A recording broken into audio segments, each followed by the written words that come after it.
Good morning students, मैं जयपुर से doctor Tripti Vijayvargiya SSN Subodh PG autonomous college से अपने यूट्यूब चैनल पर आप लोगों का वेलकम करती हूँ। और आज की क्लास में जो ले रही हूँ बहुत ही इंटरेस्टिंग क्लास है। क्यों है? क्योंकि जो प्रोडक्ट इंजीनियरिंग अपन पढ़ रहे हैं उसमें जो प्रोडक्ट डिजाइनिंग पढ़ रहे हैं उसके आज हम कंपोनेंट्स पढ़ेंगे, एलिमेंट्स पढ़ेंगे। किस तरीके से एक प्रोडक्ट की डिजाइनिंग होती है, क्या क्या चीजें शामिल होती हैं, कैसे काम किया जाता है, इन्हीं सबको आज की क्लास में समझने की कोशिश करेंगे। If you have a engineering mindset you will take a great interest in this class, I ensure you. चलिए आगे की क्लास को शुरू करते हैं। सबसे पहले एक बात समझ लेते हैं हम, प्रोडक्ट कितने तरीके के होते हैं। देखो एक बात मानो, आपने बहुत जनरल उसमें सुना है, एक कंज्यूमरेबल प्रोडक्ट होता है, एक इंजीनियरिंग प्रोडक्ट होता है। इट्स गुड, वेरी गुड, बिल्कुल सही है, कोई गलत नहीं, कुछ दिक्कत नहीं। लेकिन अभी हम क्या पढ़ रहे हैं, इंजीनियरिंग बेस्ड अपना सब्जेक्ट है। उसके पॉइंट ऑफ व्यू से अगर हम बात करें कि प्रोडक्ट कितने तरीके के होते हैं, तो हम कहेंगे ये दो तरीके के होते हैं। और इन दो तरीकों में कहते हैं, एक होता है मार्केट पुल प्रोडक्ट और एक होता है टेक्नोलॉजी पुश प्रोडक्ट। मार्केट पुल प्रोडक्ट जैसे एक जनरल प्रोडक्ट जो होते हैं, जैसे टेबल है, चेयर है, फर्नीचर है, अलमीरा है, वगैरह वगैरह वगैरह। तो ये जो सारी चीज होती है ये मार्केट पुल है, जिसमें मार्केट खींच रहा है कस्टमर को। ठीक है। अब दूसरा कहा है हमने टेक्नोलॉजी पुश प्रोडक्ट, जिसमें टेक्नोलॉजी आपको इंसिस्ट करती है कि आपको ये प्रोडक्ट लेना चाहिए या ये लेना चाहिए। जैसे मान लीजिए कि आप एक मोबाइल खरीदना चाहते हैं, एक लैपटॉप खरीदना चाहते हैं। लैपटॉप में जो एक जनरल फीचर है वो हर एक ब्रांड, हर एक प्रोडक्ट में मिलेगा, लेकिन उसकी टेक्नोलॉजी बेस्ड उसका जो कॉन्फ़िगरेशन है। आज हम अगर एक लैपटॉप को खरीदने जाते हैं, सबसे पहले हम क्या पूछते हैं, what is the configuration, RAM क्या है, रोम क्या है, कितना पिक्सल कैमरा है, कितना मेमोरी है, मदरबोर्ड किस कंपनी का है, जो इसको अगर हमने इंस्टॉल करवाया है तो वो कैसे होना है। ठीक है, ये सारी चीजें टेक्नोलॉजी बेस्ड है। और टेक्नोलॉजी पुश करती है किसी प्रोडक्ट को खरीदने या ना खरीदने के लिए। मान लीजिए आपने एक मोबाइल खरीदा और मोबाइल को नया समझ के खरीदा था, अच्छा स्मार्ट फीचर का समझ के खरीदा था। जब आप खरीद के अपने फ्रेंड्स को दिखाते हैं और वो ये कहते हैं अरे यार ये तो आउटडेटेड हो गया है, अब आप समझ सकते हैं उसके अगेंस्ट जो आपने पैसा खर्च किया है वो ऐसा लग रहा है कि जैसे टोटल वेस्ट हो गया है। आपको अभी तक वो मोबाइल बहुत अच्छा लग रहा था, लेकिन अभी अचानक से जो आपके फ्रेंड ने ये कह दिया अरे ये तो बहुत ही ओल्ड डेटेड है, या ये तो मार्केट से आउट हो गया है, ये तो कंपनी ने वापस ले लिया है, ऐसा अगर आपको कह दिया गया तो आपको लगेगा ये तो सब गलत हो गया। तो ऐसे प्रोडक्ट जो टेक्नोलॉजी बेस्ड होते हैं उसके लिए स्ट्रेटेजी अलग तरीके से चलती है, और जो मार्केट पुल होते हैं उसकी स्ट्रेटेजी अलग तरीके से चलती है। अब क्योंकि हम आज पढ़ रहे हैं प्रोडक्ट डिजाइनिंग, तो एक प्रोडक्ट जो कि अगर मार्केट पुल है तो, और अगर टेक्नोलॉजी पुश्ड है तो उसकी डिजाइनिंग किस पॉइंट ऑफ व्यू से की जाती है, कैसे होता है इस पे काम, वही आज की क्लास का टॉपिक है। ठीक है, अब बात करते हैं, अगर बात करें कि प्रोडक्ट डिजाइनिंग के क्या क्या कंपोनेंट्स है, एलिमेंट्स है, या ये कहना चाहिए इसके की फीचर्स कौन से हैं, तो बात कहेंगे तीन बातें बहुत इंपॉर्टेंट है। किसी भी प्रोडक्ट को डिजाइन करने के टाइम पे हमें तीन बातों का विशेष तौर पे ध्यान रखना होता है। The first one is designing, the second one is processing and the third one is detail study. यानी डिजाइन करना जाना है तो डिजाइन किस चीज का होगा, वो कहता है एक इनोवेटिव या एक न्यू प्रोडक्ट का डिजाइनिंग होगा, जिसमें एक्सटेंड किया जाता है उसको प्रोडक्शन से लेकर उसके लॉजिस्टिक्स तक, और लॉजिस्टिक्स से लेकर के उसके मार्केट तक। समझ रहे मेरी बात को? लॉजिस्टिक्स क्या होता है, जब एक रॉ मटेरियल को या सेमी फिनिश गुड्स को उसके लोकल डीलर तक पहुंचा करके असेंबलिंग या मैन्युफैक्चरिंग या प्रोड्यूसिंग वहां करवाई जाती है, दैट इज लॉजिस्टिक। और अगर एक फिनिश गुड्स प्रोडक्ट को डीलर्स तक पहुंचाया जाता है जस्ट टू सेल, तो वो होता है डिस्ट्रीब्यूशन। ठीक है, आपको ये चीज क्लियर होनी चाहिए कि लॉजिस्टिक्स और डिस्ट्रीब्यूशन चैनल्स में क्या अंतर होता है। लॉजिस्टिक्स में कभी भी फिनिश प्रोडक्ट्स नहीं होता, वो सेमी फिनिश या रॉ मटेरियल होते हैं, और जो डिस्ट्रीब्यूशन चैनल होता है उसमें हमेशा फिनिश प्रोडक्ट्स होते हैं। ठीक बात है। अब जरा बात करेंगे, डिजाइनिंग की बात कर रहे हैं तो एक नए आइडिया को, एक बिल्कुल नए विचार को किस तरीके से उसको एक्सटेंड करना है, कहाँ से, उस आइडिया से लेकर के उस मार्केट तक लेके आने में, उसके प्रोडक्शन से लेकर के उसकी मार्केटिंग तक का जितना भी काम है, all the things are inculcate in designing, वो सब डिजाइनिंग में शामिल होते हैं। इसमें बहुत दिमाग लगाना पड़ता है, कैसे इसे मार्केट किया जाएगा, इसका लॉजिस्टिक्स क्या होगा, इसका प्रोडक्शन कैसे होगा, इसका शेप क्या होगा, इसका साइज क्या होगा, इसके फीचर्स क्या होंगे, एट्रीब्यूट्स क्या होंगे, वगैरह वगैरह वगैरह। बात करते हैं प्रोसेसिंग की, यानी जब आपके दिमाग में एक आइडिया आ गया है, अब इस आइडिया को जो एक्चुएट करना है, उस एक्चुएशन के लिए कौन सी चीजों को शामिल किया जाएगा, वो चीज है इसके प्रोसेसिंग में। यानी creation originates from an idea. एक आइडिया जो ओरिजिनेट हुआ है उसका क्रिएटिव वे में प्रोसेसिंग करना ही इसका सेकंड जो कहना चाहिए मेजर एरिया है। तीसरी बात कहते हैं डिटेल स्टडी करनी पड़ती है, चाहे वो मैन्युफैक्चरिंग हो या प्रोड्यूसिंग हो, उन दोनों ही मामलों में इसकी एक डिटेल स्टडी करनी पड़ती है कि काम कैसे होना है। इस तरीके से प्रोडक्ट की डिजाइनिंग होती है। अब जरा मेन मुद्दे पे आते हैं। हमारी आज क्लास का टॉपिक है कंपोनेंट्स, जिसको कहना चाहिए एलिमेंट्स या की फीचर्स कहना चाहिए। तो यहाँ ये कहते हैं की फीचर्स या की एलिमेंट्स कौन से होते हैं प्रोडक्ट डिजाइनिंग के, बहुत सारे होते हैं और हर एक फीचर अपने आप में बहुत इंपॉर्टेंट है। कैसे? सबसे पहला कहता है रिसर्च। किसी भी प्रोडक्ट को डिजाइन करने के लिए बहुत सारी खोज करनी पड़ती है, बहुत अनुसंधान करना पड़ता है, शोध करना पड़ता है, सर्च को वापस करना पड़ता है, इसको रिसर्च कहते हैं। एक एनालिसिस माइंडसेट सेट करना पड़ता है, तब कहीं जाकर के रिसर्च होती है। अब इस रिसर्च में क्या होता है, क्या है ये, वो जरा समझते हैं। सबसे पहले एक तो ये बैकग्राउंड स्टेप है ना, स्टेज कहना चाहिए, बैकग्राउंड स्टेज है, यानी एक ऐसा स्टेज जिसको नजर नहीं आता। प्रोडक्ट की डिजाइनिंग तो नजर आने लग जाती है, आपके आइडिया का एक्चुएशन होने लग जाता है, लेकिन उस आइडिया के लिए बहुत सारी सोच जो लगानी पड़ती है, इसके लिए कहा गया है ये एक बैकग्राउंड स्टेज है। और इसमें रिसर्च करने में 3 चीजों के ऊपर फोकस किया जाता है। सबसे पहला एनवायरमेंटल फैक्टर्स पर जो फोकस किया जाएगा, हमारे पास हमारे जो सराउंडिंग्स हैं, हमारे को कौन कौन सी चीजें मिली हैं, हम उनको किस तरीके से यूज कर सकते हैं, चाहे वो सोर्स हो या रिसोर्स हो, उनके ऊपर रिसर्च की जाती है। कल्चर, हम जिस एरिया में रह रहे हैं वहाँ के जो कस्टमर्स हैं उनका बाइंग कल्चर क्या है, उनका सोसाइटल कल्चर क्या है, उनका इकोनॉमिकल कल्चर क्या है, इन सब चीजों पे भी सोच किया जाता है, शोध किया जाता है, रिसर्च की जाती है। साथ में आता है फंक्शन, जिस प्रोडक्ट को हम बनाने वाले हैं, डिजाइन करने वाले हैं, उसके फंक्शंस के ऊपर भी रिसर्च किया जाता है। यानी जो हमारी सराउंडिंग्स है, जहां हमें अपना मार्केट डेवलप करना है या एक्सटेंड करना है, उस पर, जो हमारे कस्टमर्स हैं उनकी क्या हैबिट्स हैं, प्रेफरेंसेस हैं, टेस्ट हैं, आइडियाज हैं, उन पर, और जो हमारा प्रोडक्ट बनने वाला उसके क्या फीचर्स होने चाहिए, क्या चीजें खास हमारे कस्टमर पसंद करेंगे, हमारे यहाँ का सराउंडिंग कैसा अलाउ करता है, हमारे सोर्स और रिसोर्स किस तरह के सपोर्ट करेंगे, उन सब पर हमारी रिसर्च होती है। तो पूरी आपको ये सोच समझ में आ रही होगी कि एक प्रोडक्ट को डिजाइन करते समय कितनी काम करने पड़ते हैं, कितनी गहरी सोच लगानी पड़ती है। तो आपको पहला जो की एलिमेंट कहना चाहिए, समझ में आता होगा, ये रिसर्च के बारे में कहेगा।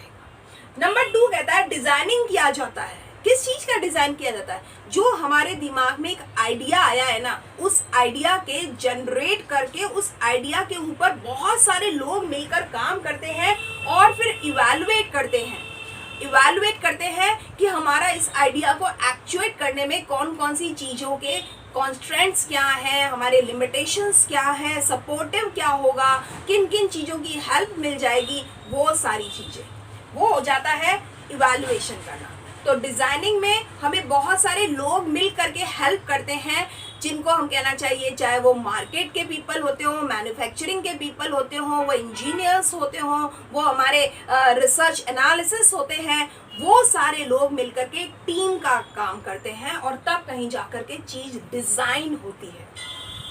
अब बात करते हैं manufacturing. What we have research and what we have make design, तब उसके बाद उस पर काम किया जाता है मैन्युफैक्चरिंग का। अब प्रोडक्शन कैसे करना है, ये दिमाग लगाया जाता है। तो ये जो प्रोडक्शन है, तब मैन्युफैक्चरिंग का काम शुरू होता है और डिजाइनिंग को एक्चुएट फॉर्म में कन्वर्जन का काम शुरू होता है। तो मैन्युफैक्चरिंग के टाइम पे माइन्यूट ऑब्जर्वेशन रखना होता है कि जो हमारा आइडिया था और जो हमने रिसर्च किया है, इन दोनों को साथ में लेते हुए हम मैन्युफैक्चरिंग करें।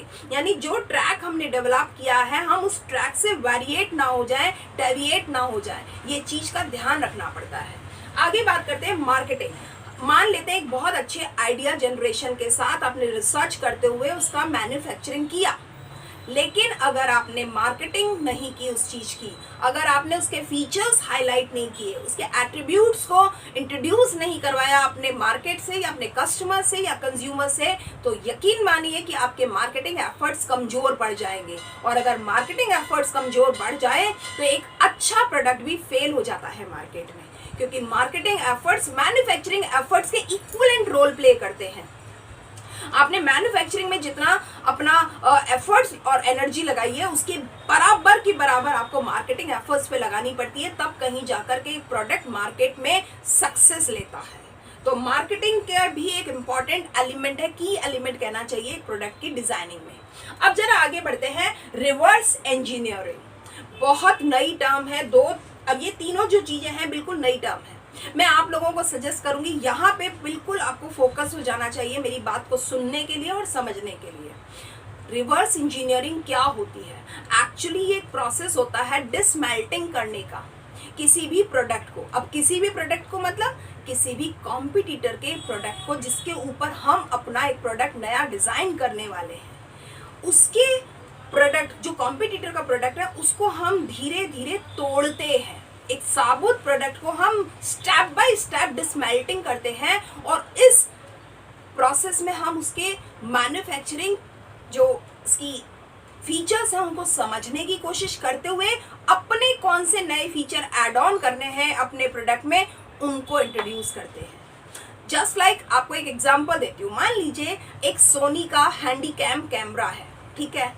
अगर हम उससे इम्प्रूव वर्जन देना चाहते हैं मार्केट में, तो हमें ये देखना पड़ेगा कि सोनी ने अपने इस हैंडीकैम में क्या एक्चुअली मैन्युफैक्चरिंग टेक्निक कौन सी लगाई है। तो उस कैमरा को हम धीरे धीरे खोलेंगे, उसके रिवर्स एक्शन लेंगे। यानी जब बन रहा था तो उसे हमने जोड़ा था चीजों को, जब वो हमारा प्रोडक्ट था, पर हम हमारे कॉम्पिटिटर के प्रोडक्ट को समझने की अगर कोशिश कर रहे हैं तो हम रिवर्स कर रहे हैं चीजों को, हम पीछे जा रहे हैं, बनने से और शुरू हुआ था तब तक लेके जाएंगे। तो धीरे धीरे स्टेप बाय स्टेप जब डिसमेंटलिंग कर रहे हैं तो हम उस चीजों को समझेंगे, अच्छा ये खास बात है इसमें, ओह इस तरह का फीचर है इसमें। तो अब इस स्टेप पे हमें अब क्या करना है वो चीज, तभी तो आप एक एडवांस वर्जन लेके आ पाएंगे अपने कॉम्पिटिटर प्रोडक्ट का। इसी को कहते हैं रिवर्स इंजीनियरिंग। और जब आप प्रोडक्ट डिजाइन कर रहे होते हो तो रिवर्स इंजीनियर एक बहुत महत्वपूर्ण एस्पेक्ट है या कंपोनेंट है जब आपको इस पर काम करना होता है। आप अपने मार्केट में कॉम्पिटिटर के एग्जिस्टिंग प्रोडक्ट को कैसे डिफीट करोगे और अपने प्रोडक्ट को कैसे सक्सेस दिलवाओगे, इसमें रिवर्स इंजीनियरिंग का एक बहुत महत्वपूर्ण रोल होता है। तो उम्मीद कर रही हूँ आपको रिवर्स इंजीनियरिंग समझ में आ गया होगा। वर्ड से ही जाहिर है रिवर्स होता है, यानी उसमें इंजीनियरिंग रिवर्स वे में चलती है, उल्टे वे में चलती है। हम इंजीनियरिंग में स्टार्ट से एंड तक तरफ जाते हैं, यहाँ एंड से स्टार्टिंग की तरफ जाना है। That's why it is the name is reverse engineering. इसको RE के नाम से जाना जाता है, राइट। अब आगे बढ़ते हैं, कैड और कैम टेक्नोलॉजिकल जो कहना चाहिए फीचर है वो ऐड हो जाता है प्रोडक्ट डिजाइनिंग में। कैड का फुल फॉर्म होता है कंप्यूटर एडेड डिजाइनिंग और कैम का फुल फॉर्म होता है कंप्यूटर एडेड मैन्युफैक्चरिंग। एक एग्जांपल समझिए कि आप मान लीजिए रणवीर सिंह स्टाइल बाल कटवाना चाहते हैं। आप अपने हेयर एक्सपर्ट के पास जाते हैं और आप कहते हैं मुझे रणवीर स्टाइल मस्टैक रखनी है, बियर्ड रखनी है या हेयर स्टाइल रखनी है। अब पॉइंट ये है, रणवीर सिंह का जो फेस कट है और आपका जो फेस कट है इट मे बी डिफर, वो अलग हो सकता है। अब मान लीजिए आपने डायरेक्ट उसे कहा कि मेरे को रणवीर सिंह स्टाइल में हेयर कटवाने हैं और उसने काट दिए। बाद में मालूम चलता आपके फेस कट पे वो हेयर कट नहीं सूट कर रहा है। अब क्या किया जाए? अब तो कुछ हो नहीं सकता, इसे रिवर्स तो किया नहीं जा सकता। तो ऐसी चीजें जो सर्विसिंग फॉर्म में होती हैं, जो बार्बर की सर्विस होती है, उसमें हम कंप्यूटर का ऐड ले लेते हैं, सहायता ले लेते हैं। उससे क्या होता है, उस कंप्यूटर में आपके जैसे फेस कट्स को शो किया जाएगा और जिस स्टाइल को आप मैच करना चाहते हैं उसके ऊपर वो लगा करके दिखाई जाएगी और ये बताया जाएगा हाउ विल यू लुक, आप कैसे दिखेंगे अगर आप ऐसा कट लगवाएंगे तो। उसके बाद आपको 5-6 ऑप्शन जब मिल जाते हैं ना, तब आप सेलेक्ट करते हैं no no no this is most appropriate hair cut for me. तब आप कहते हैं कि ऐसा कर दीजिए, तो वो हेयर एक्सपर्ट वो वाला हेयर कट आपको दे देता है। ऐसे में जो कंप्यूटर एडेड डिजाइनिंग हुई है ना, उससे आपको बहुत फायदा हुआ। यानी करवाने से पहले आपने एक डिजाइन को कंप्यूटर की मदद से सेट करवा लिया। इसको बोलते हैं कंप्यूटर एडेड डिजाइनिंग। और कंप्यूटर एडेड मैन्युफैक्चरिंग ये होता है जब कंप्यूटर की सहायता से आप मैन्युफैक्चरिंग करते हैं, यानी कंप्यूटर की सहायता से आप फीचर्स ऐड ऑन करना, उसकी फंक्शंस को देखना। जैसे ऑटोमोबाइल इंडस्ट्री में होता है कंप्यूटर एडेड डिजाइनिंग भी होता है, कंप्यूटर एडेड मैन्युफैक्चरिंग भी होता है। कई बार इसको हम अलग सेपरेट नहीं कर सकते। कई ऐसे प्रोडक्ट होते हैं जिसमें कैड का भी यूज होता है और कैम का भी यूज होता है। और जनरली मैं आपको क्लियर बताऊं कि कई ऐसे प्रोडक्ट हैं जिनमें दोनों का ही परसेंटेज चेंज होते हुए इनका कॉम्बिनेशन यूज किया जाता है। तो कैम भी इंपॉर्टेंट है और कैड भी इंपॉर्टेंट है। तो आपको समझ में आ रहा होगा एक प्रोडक्ट डिजाइनिंग में किस तरीके से कैड और कैम का जो टेक्नोलॉजी बेस्ड प्रोसेसिंग है, इससे कितना फायदा होता है। अब एक लास्ट लेते हैं अपन कॉन्करेंट इंजीनियरिंग, इसको सीई बोलते हैं। कॉन्करेंट इंजीनियरिंग में क्या होता है, बहुत सारे लोग एक ही समय पर बहुत सारे लोग उस आइडिया के ऊपर काम करते हैं जो प्रोडक्ट डिजाइनिंग के लिए बना है। उसमें मार्केटिंग के लोग हो सकते हैं, फिनेंस के लोग हो सकते हैं, उसमें वो लोग हो सकते हैं जो उस मैन्युफैक्चरिंग से रिलेटेड लगे हुए हैं और इस तरीके से वो करके उस चीज को डेवलप करते हैं। तो आपको बात को समझ में आएगी कि किस तरह से कॉन्करेंट जो इंजीनियरिंग होती है, इसमें ये कहना चाहिए कि ये डिफर होती है कन्वेंशनल अप्रोच से, ठीक है। और इसमें ये कहता है को रिलेटेड टीम्स जो होती हैं वो बनाई जाती हैं जो कि परफॉर्म करती हैं अलग अलग कामों को, जिससे कि एक प्रोडक्ट डेवलप होता है। जैसे मार्केटिंग के लोग हो सकते हैं, डिजाइनिंग और प्रोडक्ट के लोग हो सकते हैं, मैन्युफैक्चरिंग प्रोसेसिंग के लोग हो सकते हैं, सिलेक्शन और अरेंजमेंट के जो मटेरियल किया गया है उसके मटेरियल के सिलेक्शन और अरेंजमेंट के लिए जो लोग होते हैं वो इसमें शामिल होते हैं। तो बहुत सारी ऐसी टीम जो उस प्रोडक्ट को डिजाइन को फोकस करने के लिए है, उन अलग अलग टीम्स को एक साथ मिल करके जब काम करना होता है एक ही समय पर, उसको बोलते हैं कॉन्करेंट इंजीनियरिंग। और इसके लिए क्या किया जाता है, वॉल स्टेपिंग प्रोसेस होता है।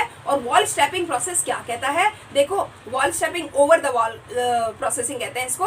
ओवर द वॉल प्रोसेसिंग में ये कहा जाता है कि जो चीज आपने काम को किया है उसमें जो भी हर्डल्स आई थी उसको किस तरीके से ओवरकम करना है। Over the wall designing method कहते हैं इसको। और इसमें कस्टमर्स की बात को, मार्केटिंग की बात को, इंजीनियरिंग और डिजाइनिंग की बात को और प्रोडक्शन की बात को, जितने भी लिमिटेशंस होती हैं उनको सबको ओवर द वॉल जंप करते हुए यानी ओवरकम करते हुए फिर कहीं जाकर के प्रोडक्ट डिजाइन को डेवलप किया जाता है। ये होती है सीई कॉन्करेंट इंजीनियरिंग।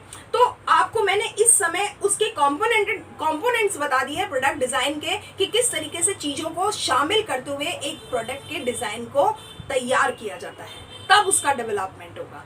पूरी उम्मीद करती हूँ कि आपको मेरी ये क्लास और ये मेरा जो टॉपिक है वो समझ में आएगा। आज आपने बिल्कुल नई नई टर्म्स पढ़ी है और ये टर्म्स आपको इस प्रोडक्शन इंजीनियरिंग के पेपर को समझने में बहुत सहायता करने वाली है। सीई है, CR है, RE है, CE है, CAD है, कैम है, ये सारी चीजें आपको हेल्प करेंगी। Hopefully you will like the video and the class. Keep watching my videos regularly, students. Thank you very much.